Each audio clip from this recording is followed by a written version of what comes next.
Ahojte. Predstavte si, že máte určité množstvo plechu a chceli by ste si z neho sformovať plechovku tak, aby mala čo najväčší objem.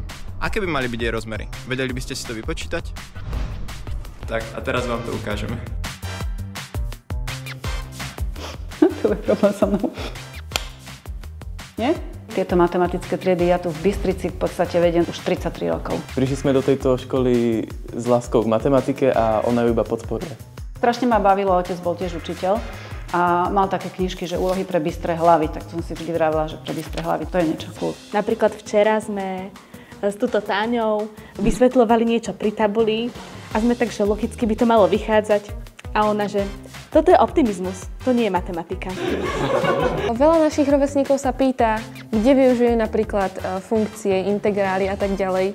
Z môjho pohľadu často sa na tej matematike naučíme logicky rozmýšľať a to potom využívame v každodennom živote viac ako tie vzorce. U mňa osobne pani profesorka prebudila tú vášeň pre matematiku. Ja som predtým matematiku nemal rád, lebo to bolo len mechanické počítanie, ale tu s pani profesorkou aj logicky odvodzujeme, rozmýšľame na tej matematike a to je práve to, čo ma baví. To je v človeku, že chce počítať, chce riešiť problémy. Vyučovanie v matematickej triede, to už je na hranici strednej a vysokej školy.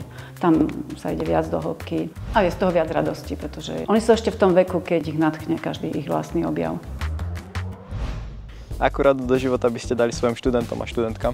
Aby uvažovali predtým, než niečo urobia. Práve túto schopnosť rozmýšľať si myslím, že pani profesorka v tom svojom učení zvláda vynikajúco. Našťastie tu v matematických triedách, keď je niekto výnimočný a výborný a vyhráva súťaže, tak tí ostatní sa na neho nepozerajú, akože je bifloš. Oni sú na rovnakej vlnovej dĺžke proste.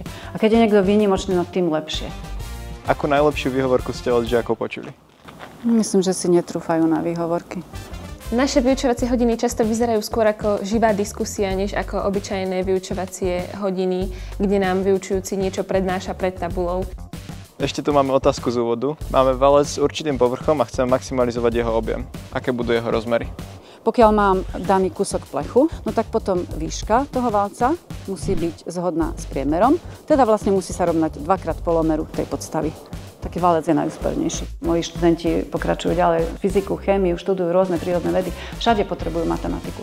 Ako ten základný jazyk prírodných vied slúži matematika a mne sa to páči ako tá esencia, ako ten základný jazyk, ako tá filozofia, ako princíp, podľa ktorého môžu ďalej postupovať. Takže ja som taký idealista v podstate, lebo matematika je idealistická. No. Jedna z ďalších vecí, čo si na pani profesorke vážime, je, že sa teší spolu s našimi úspechmi a možno je to aj také zadozučinenie, že vidí výsledok svojej práce, že čo sa jej podarilo a možno preto to stále baví.